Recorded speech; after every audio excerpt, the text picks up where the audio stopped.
यहाँ प्रार्थना और आत्मिक युद्ध स्पिरिचुअल वॉरफेयर से जुड़े कुछ महत्वपूर्ण बाइबल वचन।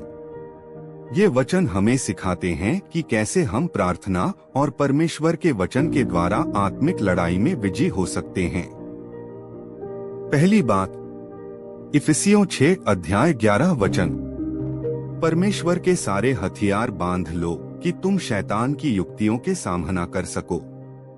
अर्थ, यह वचन हमें बताता है कि आत्मिक जीवन में शत्रु शैतान की चालें चालाक होती हैं और हमें परमेश्वर की पूरी आत्मिक रक्षा जैसे विश्वास, धर्म, उद्धार, आत्मा की तलवार को पहनकर तैयार रहना चाहिए।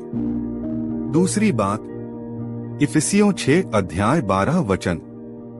क्योंकि हमारा संघर्ष मांस और लोहू से नहीं परंतु प्रधानों से, अधिकारों से, इस संसार के अंधकार के हाकिमों से और उस दुष्टता की आत्मिक सेनाओं से है जो आकाश में हैं। अर्थ, हमारी आत्मिक लड़ाई मनुष्यों से नहीं बल्कि आत्मिक शक्तियों से होती है। इसलिए हमें आत्मिक रूप से सजग और प्रार्थना में स्थिर रहना चाहिए। तीसरी बात, 2 कुरिन्थियों 10 अध्याय 4 वचन। क्योंकि हमारी लड़ाई के हथियार शारीरिक नहीं परंतु परमेश्वर के द्वारा गढ़ों को ढा देने के योग्य सामर्थी हैं। अर्थ, हमारी आत्मिक शक्ति प्रार्थना, वचन और परमेश्वर की आत्मा से आती है। यह मानसिक गढ़ों, बुरे विचारों और आत्मिक बंधनों को तोड़ सकती है। चौथी बात, 1 थिस्सलुनीकियों 5 अध्याय 17 वचन। निरंतर प्रार्थना करो। अर्थ, प्रार्थना आत्मिक युद्ध का आधार है। हर समय प्रार्थनामय जीवन जीना आत्मिक सतर्कता और परमेश्वर से जुड़े रहने का उपाय है। पांचवी बात, याकूब 4 अध्याय 7 वचन। इसलिए परमेश्वर के अधीन हो जाओ और शैतान का सामना करो तो वह तुम्हारे पास से भाग जाएगा।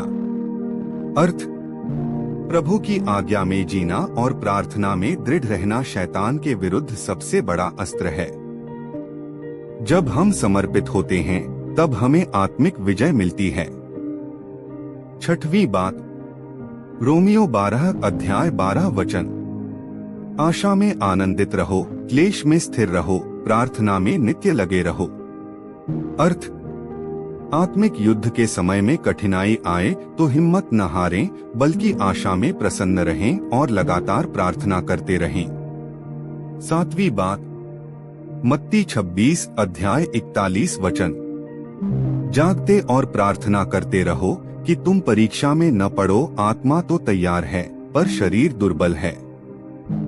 अर्थ, प्रभु यीशु ने सिखाया कि प्रार्थना आत्मा को सतर्क और मजबूत बनाती है। आत्मिक युद्ध में आलस्य या लापरवाही से हार होती है। आठवीं बात, 1 पतरस 5 अध्याय 8 से 9 वचन। सावधान रहो और जागते रहो क्योंकि तुम्हारा शत्रु शैतान गरजते हुए सिंह की नाई ढूंढता फिरता है कि किसको फाड़ खाए। विश्वास में दृढ़ रहकर उसका सामना करो। अर्थ, आत्मिक जागरूकता और प्रार्थना से हम शैतान के हमलों का सामना कर सकते हैं।